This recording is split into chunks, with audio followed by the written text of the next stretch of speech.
Single housewife છું અને husband wife સાથે બિઝનેસ કરીએ છીએ. તો વાત કરું તો એક સિમ્પલ હાઉસવાઈફ હતી. 4 દિવાલની અંદર સિલાઈ મશીનનું કામ કરતી હતી. સવારમાં સાડી આવે, સાંજે પૂરી કરવાની, આટલું મારું લક્ષ્ય હતું. ખબર નહોતી કે આવી કાંઈ કંપની છે, એક પણ કંપનીનું નામ પણ નહોતું સાંભળેલું. અને મારી લાઈફમાં વેસ્ટીજ આવ્યું.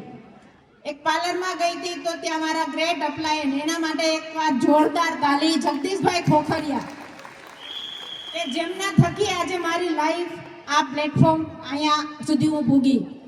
તો એના સપોર્ટથી એણે પ્રોડક્ટનું કંઈક કીધું તો 2-3 પ્રોડક્ટ વાપરી. પ્રોડક્ટ વાપરવાથી સારી લાગી. પછી એવું થયું કે આ પ્રોડક્ટ વાપરવાથી પૈસા પણ આવે. તો કીધું કાંઈ નહીં, ટ્રાય કરીએ. એટલું સપનું લઈને આવી હતી. બહુ બધાના સપના જોયા હતા પૂરા થતા, કે મારે આની અંદરથી 10-15 હજાર જોઈએ છે, તો શું કરવાનું. તો અપ્લાયને કીધું એ રીતના કે પ્રોડક્ટ વાપરો અને લોકોને શેર કરો. તો વાપરતી ગઈ, લોકોને કહેતી ગઈ. પણ શરૂઆતમાં જેમ તમને થાય છે એમ મને પણ બહુ બધા લોકોએ ના પાડી. પણ એક વિશ્વાસ હતો કે કોઈ એક વ્યક્તિને આની અંદરથી રૂપિયા આવતા હોય તો મારે પણ આવે.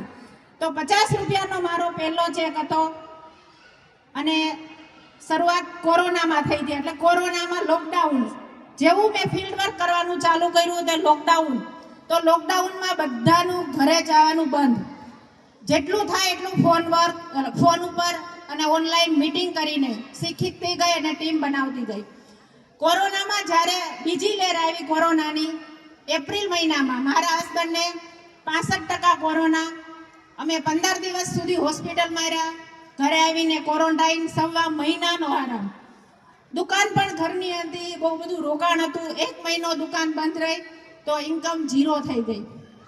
એ મહિનાની અંદર ઘરની બહાર નહોતી નીકળી, ફોન નહીં, વાત નહીં, કેમ કે ઘરે દવાખાનું હતું. તો કોરોનામાં વેસ્ટીજ થકી મારા ઘરમાં 36,261 રૂપિયાનો ચેક આવ્યો. એટલે ખબર પડી કે અહીંયા સિક્યુરિટી છે. ત્યાર પછી ટીમ બનવાની શરૂઆત થઈ અને મારી બંને બહેનો આજે મારી સાથે છે. શરૂઆતમાં એણે ના પાડી હતી, પણ આજે બંને, એક યુસીડી અને એક ક્રાઉન, અને એમની પણ ઇન્કમ 1.5 લાખ પ્લસની છે. તો એવી રીતના શરૂઆત થઈ, ટીમ બનતી ગઈ, બહુ બધા લોકો આવ્યા ગયા, પણ ટકી રહી કે નહીં અહીંયાથી બહુ મોટા સપના છે. તો આજે એ જ ચેક 2,25,000નો છે. આની અંદરથી 11 લાખની ગાડી, 2 ફોરેન ટૂર. ક્યારેય પ્લેનમાં બેસવાનું સપનું નહોતું જોયું. આજે દર વર્ષે વેસ્ટીજ થકી પ્લેનમાં ફોરેન ટૂર કરીએ છીએ.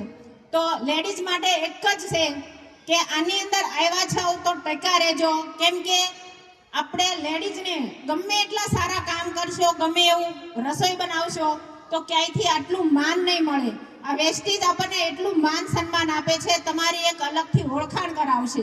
તો thank you, wish you well. Good morning. નામ ઢોલરિયા દિનેશ, કરિયાણાની શોપ છે ને વેસ્ટીજમાંથી બધા સપના 100% મારા પૂરા થયા છે. ને વેસ્ટીજમાંથી અમે જે ધાર્યું નહોતું એથી 10% ઝાઝા અમને વેસ્ટીજે કંપનીમાંથી પૈસા પૂરા કર્યા. બસ થેન્ક યુ.